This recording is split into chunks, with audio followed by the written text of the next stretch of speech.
حدیث نمبر 43۔ حضرت انس رضی اللہ عنہ سے روایت ہے کہ رسول اللہ صلی اللہ علیہ وسلم نے فرمایا، جب اللہ تعالیٰ اپنے بندے کے ساتھ بھلائی کا ارادہ فرماتا ہے تو اس کو اس کے گناہوں کی سزا جلد ہی دنیا میں دے دیتا ہے، یعنی تکلیفوں اور آزمائشوں کے ذریعے سے اس کے گناہوں کی معافی کا سامان پیدا کر دیتا ہے، اور جب اپنے بندے کے ساتھ برائی کا ارادہ کرتا ہے تو اس سے اس کے گناہ کی سزا دنیا میں روک لیتا ہے، یہاں تک کہ قیامت والے دن اس کو پوری سزا دے گا۔ نبی صلی اللہ علیہ وسلم نے مزید فرمایا، بدلے میں بڑائی اضافہ زیادتی آزمائش میں بڑائی کے ساتھ ہے، یعنی آزمائش جتنی عظیم ہوگی اس کا بدلہ بھی اسی حساب سے عظیم ہوگا، اور اللہ تعالیٰ جب کسی قوم کو پسند فرماتا ہے تو ان کو آزمائش سے دوچار فرما دیتا ہے، پس جو اس میں صبر و رضا کا مظاہرہ کرتا ہے اس کے لیے اللہ کی رضا ہے، اور جو اس کی وجہ سے اللہ سے ناراضی اور برہمی کا اظہار کرتا ہے اس کے لیے اللہ کی ناراضی ہے۔ اس کو ترمذی نے روایت کیا اور کہا اس کی سند حسن ہے۔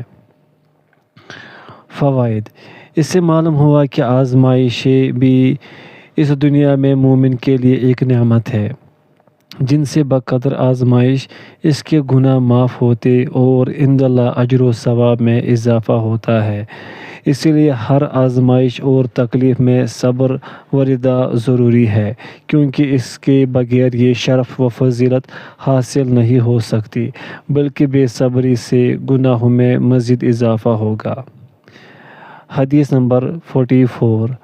حضرت انس رضی اللہ عنہ سے روایت ہے کہ حضرت ابو طلحہ رضی اللہ عنہ کا ایک لڑکا بیمار تھا۔ ابو طلحہ جب اپنے کام کاج کے لیے باہر چلے گئے تو لڑکا فوت ہو گیا۔ جب واپس آئے تو پوچھا، میرے بیٹے کا کیا حال ہے؟ تو ان کی بیوی ام سلیم نے کہا، جو بچے کی ماں تھی وہ پہلے سے کہیں زیادہ سکون میں ہے۔ پس بیوی نے ان کے سامنے رات کا کھانا رکھا جو انہوں نے تناول کیا، پھر بیوی سے ہم بستری کی۔ جب ابو طلحہ فارغ ہو گئے تو بیوی نے بتلایا کہ بچہ تو تمہارے جانے کے بعد فوت ہو گیا تھا، اب اسے دفنا دو۔ چنانچہ جب انہوں نے صبح کی تو ابو طلحہ رسول اللہ صلی اللہ علیہ وسلم کی خدمت میں حاضر ہوئے اور یہ سارا ماجرا بیان کیا۔ آپ نے پوچھا، کیا تم نے رات کو ہم بستری کی تھی؟ انہوں نے جواب دیا، ہاں۔ آپ صلی اللہ علیہ وسلم نے دعا فرمائی، اے اللہ ان دونوں کے لیے برکت عطا فرما۔ چنانچہ اس دعا کے نتیجے میں مدت مقررہ کے بعد ان کے ہاں ایک لڑکا پیدا ہوا۔ حضرت انس رضی اللہ عنہ فرماتے ہیں کہ مجھ سے ابو طلحہ نے کہا، ابو طلحہ حضرت انس رضی اللہ عنہ کی والدہ ام سلیم کے دوسرے خاوند یعنی حضرت انس رضی اللہ عنہ کے سوتیلے باپ تھے۔ ان کے پہلے خاوند مالک بن نضر تھے، جو اسلام لانے کے بجائے شام چلے گئے تھے اور وہیں فوت ہو گئے۔ ان کی والدہ نے اس کے بعد ابو طلحہ سے نکاح کر لیا۔ اس بچے کو نبی صلی اللہ علیہ وسلم کی خدمت میں لے جاؤ اور کچھ کھجوریں بھی ساتھ دے دے۔ آپ صلی اللہ علیہ وسلم نے پوچھا، کیا اس کے ساتھ کوئی چیز ہے؟ انہوں نے کہا، ہاں، کچھ کھجوریں ہیں۔ نبی صلی اللہ علیہ وسلم نے وہ کھجوریں لے لی اور ان کو منہ میں چبایا، پھر وہ اپنے منہ سے نکال کر بچے کے منہ میں ڈال دی اور اس کو یوں گٹھی دی اور اس کا نام عبداللہ رکھا۔ بخاری و مسلم۔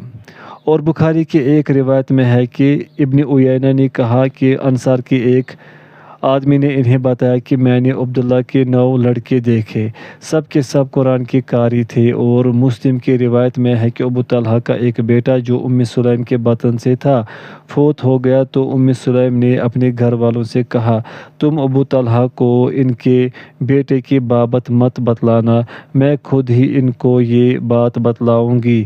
چنانچہ ابو طلحہ آئے، ام سلیم نے رات کا کھانا ان کے سامنے رکھا، انہوں نے کھایا پیا، پھر پہلے سے کہیں زیادہ بنسور کے ان کے پاس آئے۔ انہوں نے ان سے ہم بستری کی۔ جب انہوں نے دیکھا کہ وہ خوب سیر ہو گئے اور ہم بستری کر لی ہے تو کہا، اے ابو طلحہ، ذرا بتلاؤ کہ اگر کچھ لوگ کسی گھر والوں کو کوئی چیز عارضی طور پر دے، پھر وہ اپنی عاریت کے طور پر دی ہوئی چیز واپس مانگے، تو کیا ان کے لیے جائز ہے کہ وہ دینے سے انکار کر دے؟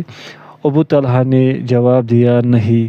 پس سلیم نے کہا کہ تم اپنے بیٹے کے بارے میں اللہ سے ثواب کی امید رکھو، یعنی تمہارا بیٹا بھی جو اللہ ہی کا دیا ہوا تھا، اس نے اپنی امانت واپس لے لی ہے۔ یہ سن کر وہ غضبناک ہوئے اور فرمایا کہ جب میں گھر آیا تو کچھ بتلائے بغیر تو نے مجھے یوں ہی چھوڑے رکھا، حتیٰ کہ میں ہم بستری تک سے آلودہ ہو گیا، اور اس کے بعد تو نے مجھے میرے بیٹے کی وفات کی خبر دی۔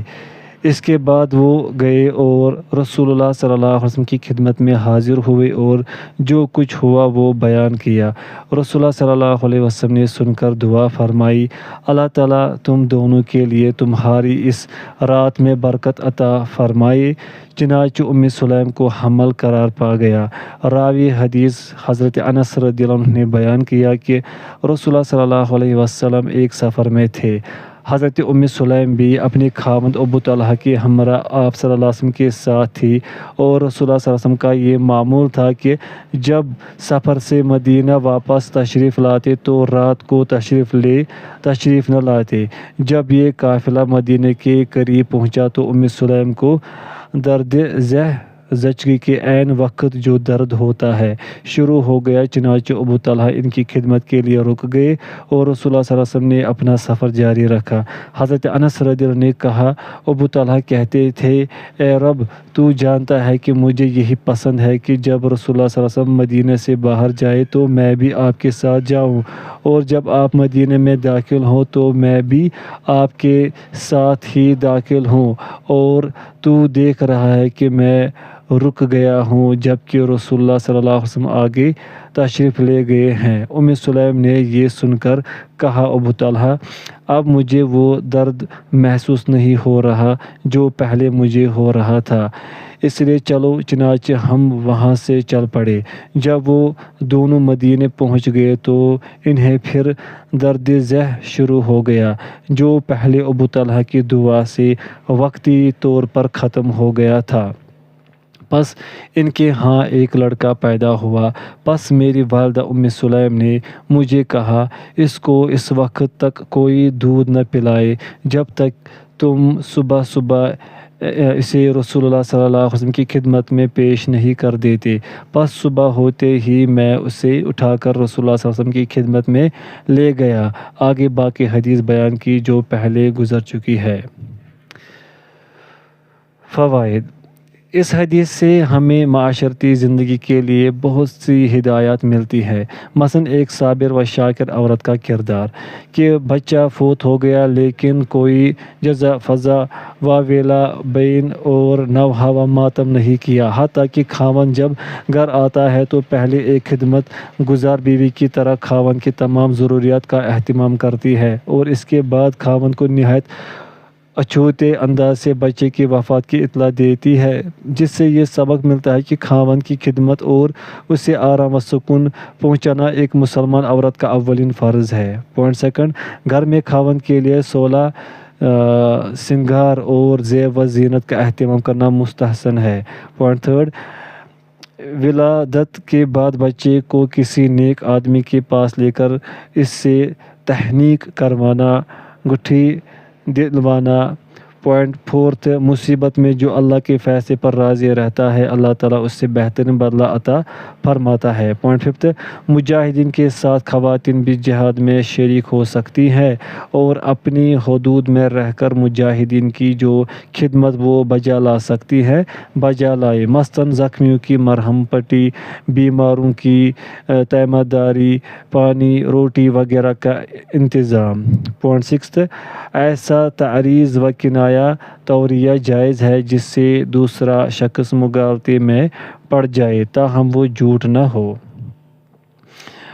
حدیث نمبر 45 حضرت ابو ہریرہ رضی اللہ عنہ سے روایت ہے کہ رسول اللہ صلی اللہ علیہ وسلم نے فرمایا، طاقت ور وہ نہیں ہے جو پچھاڑ دے، اصل طاقتور پہلوان وہ ہے جو غصے کے وقت اپنی نفس پر قابو رکھے۔ بخاری و مسلم۔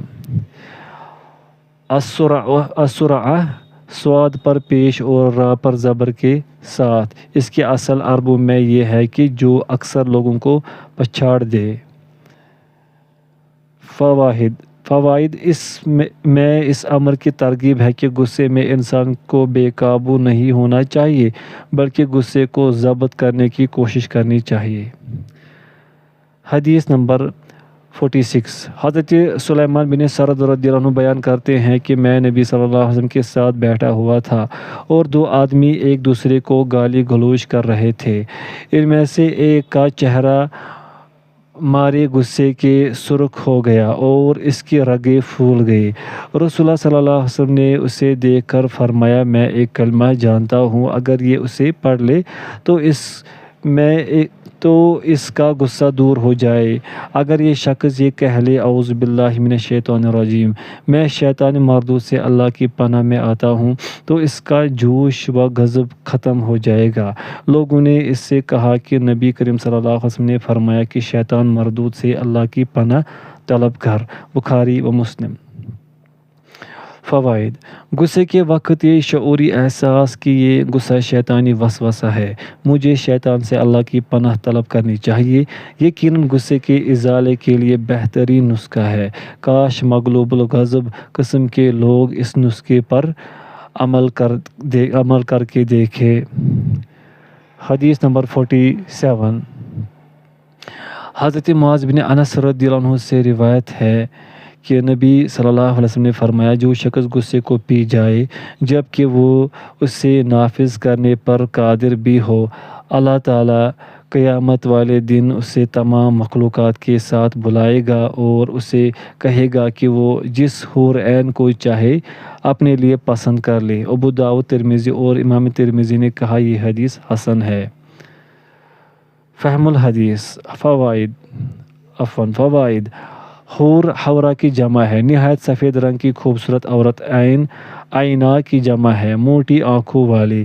مراد دونوں سے خوبصورت ترین عورت ہے جو مومنوں کو جنت میں ملیں گی۔ اس میں اس شخص کی فضیلت اور ضبط نفس کا اجر و ثواب بیان کیا گیا ہے جو قدرت و طاقت اور وسائل سے بہرور ہونے کے باوجود محض اللہ کا حکم سمجھ کر غصے کو پی جاتا ہے اور غصے سے بے قابو ہو کر اپنی قوت و طاقت کا مظاہرہ نہیں کرتا۔ حدیث نمبر 48۔ حضرت ابو ہریرہ رضی اللہ عنہ سے روایت ہے کہ ایک شخص نے رسول اللہ صلی اللہ علیہ وسلم سے درخواست کی کہ مجھے وصیت فرمائیے۔ آپ نے فرمایا، غضبناک نہ ہوا کرو۔ اس نے کئی مرتبہ اپنی درخواست دہرائی۔ آپ نے ہر مرتبہ اس سے یہی وصیت کی، غصہ مت کیا کرو۔ بخاری۔ فوائد۔ غصہ جو مذموم ہے اور جس سے روکا گیا ہے، یہ وہ غصہ ہے جو دنیاوی معاملات میں ہو، لیکن جو غصہ اللہ اور اس کے دین کے لیے ہو، یعنی اللہ کی حرماتی پامال کرنے پر انسان کو غصہ آئے، تو یہ غصہ محمود و مطلوب ہے۔ پوائنٹ سیکنڈ، جس کے مزاج میں تیزی اور غصہ ہو، اسے بار بار غصہ نہ کرنے کی تلقین کی جائے تاکہ اسے اپنی اس کمزوری کا احساس ہو اور اس سے وہ بچنے کی کوشش کرے۔ تفسیر پوائنٹ تھرڈ، غصے سے شیطانی مقاصد کی تکمیل ہوتی ہے، اس لیے یہ بہت ہی بری چیز ہے، اس لیے اس موقع پر شیطان سے پناہ مانگنے کی ہدایت کی گئی ہے۔ حدیث نمبر 49۔ حضرت ابو ہریرہ رضی اللہ عنہ سے روایت ہے، رسول اللہ صلی اللہ علیہ وسلم نے فرمایا کہ مومن مرد اور مومن عورت پر اس کی جان، اولاد اور مال میں آزمائشیں آتی رہتی ہیں جن سے ان کے صغیرہ گناہ معاف ہوتے رہتے ہیں اور کبیرہ گناہوں سے مومن ویسے ہی اجتناب کرتے ہیں یہاں تک کہ جب وہ اللہ کو ملتے ہیں، ان کو موت آتی ہے تو ان پر کوئی گناہ نہیں ہوتا۔ اس کو ترمذی نے روایت کیا اور کہا کہ اس کی سند حسن صحیح ہے۔ فوائد۔ اس سے معلوم ہوا کہ مومن بطور خاص آزمائشوں کا ہدف رہتا ہے، اور اس میں اس کے لیے بھلائی کا پہلو یہ ہے کہ ان سے اس کے گناہ معاف ہوتے رہتے ہیں، بشرطے کہ وہ صبر کا دامن پکڑے رکھے اور ایمان پر مضبوطی سے قائم رہے۔ حدیث نمبر 50۔ حضرت ابن عباس رضی اللہ عنہما بیان کرتے ہیں کہ عیینہ بن حصن آئے اور اپنے بھتیجے حر بن قیس کے پاس ٹھہرے۔ یہ حر ان لوگوں میں سے تھے جن کو عمر رضی اللہ عنہ کا جبکہ وہ خلیفہ تھے قرب خاص حاصل تھا، اور حضرت عمر رضی اللہ عنہ کے ہم نشین اور مشیر قرہ اہل علم ہوتے تھے، چاہے وہ ادھیڑ عمر کے ہوں یا جوان۔ پس عیینہ نے اپنے برادر زاد بھتیجے سے کہا، اے بھتیجے، تجھے اس خلیفہ کے ہاں خاص مرتبہ حاصل ہے، پس میرے لیے بھی اس سے ملاقات کی اجازت طلب کر۔ چنانچہ حضرت عمر رضی اللہ عنہ نے انہیں اجازت مرحمت فرما دی۔ جب عیینہ اندر آئے تو حضرت عمر رضی اللہ عنہ سے کہنے لگے، اے ابن خطاب، اللہ کی قسم، تو ہمیں زیادہ عطیے دیتا ہے اور نہ ہمارے بارے میں عدل کے ساتھ فیصلے کرتا ہے۔ یہ سن کر عمر رضی اللہ عنہ غضبناک ہو گئے، حتیٰ کہ انہوں نے اسے مارنے کا ارادہ کیا۔ حر بن قیس نے ان سے کہا، امیر المومنین، اللہ تعالیٰ نے اپنے پیغمبر سے کہا ہے کہ عفو و درگزر اختیار کرے، نیکی کا حکم دے اور جاہلوں سے اعراض کرے۔ سورۃ الاعراف آیت نمبر 199۔ اور یہ میرا چچا بھی جاہلوں میں سے ہے۔ اللہ کی قسم، جس وقت حر نے اس آیت کی تلاوت کی، عمر رضی اللہ عنہ اسے سن کر ذرا آگے نہ بڑھے، اور عمر رضی اللہ عنہ اللہ کی کتاب کے پاس یعنی اس کا حکم سن کر ٹھہر جانے والے تھے، یعنی اس پر عمل کرتے تھے اور اس سے تجاوز نہ کرتے تھے۔ بخاری۔ فوائد۔ حدیث میں قراء سے مراد آج کل کے قراء نہیں ہے جو صرف فن تجوید کے ماہر اور خوش الحانی سے قرآن پڑھنے والے ہیں، بلکہ اس سے مراد قرآن کے عالم، اس کے معانی و مفاہیم سے آگاہ اور حلال و حرام اور جائز و ناجائز کو سمجھنے والے فقہا ہیں۔ خلفائے راشدین رضی اللہ عنہم کے دربار میں ہم نشین اور ان کے مشیران خاص یہی لوگ ہوا کرتے تھے، جس سے یہ بات ثابت ہوتی ہے کہ حکمرانوں کو اپنا مشیر دین کا علم اور اس کا شعور رکھنے والوں کو بنانا چاہیے، نہ کہ دنیا داروں کو جن کا مقصد صرف دنیا کمانا اور اس کو جمع کرنا ہوتا ہے، کیونکہ اہل دنیا کے مشورے اخلاص اور خیر خواہی کے بجائے مخصوص مفادات اور خود غرضی پر مبنی ہوتے ہیں۔ پوائنٹ سیکنڈ، اصحاب مجلس اور اہل مشاورت ہونے کے لیے علم و تقوی ضروری ہے، اس میں سن و سال کی کوئی قید نہیں۔ پوائنٹ تھرڈ، حاکم کو نہایت محتمل اور بردبار ہونا چاہیے۔ پوائنٹ فورتھ، اسی طرح قبول حق میں بھی اسے کسی تعامل کا اظہار نہیں کرنا چاہیے۔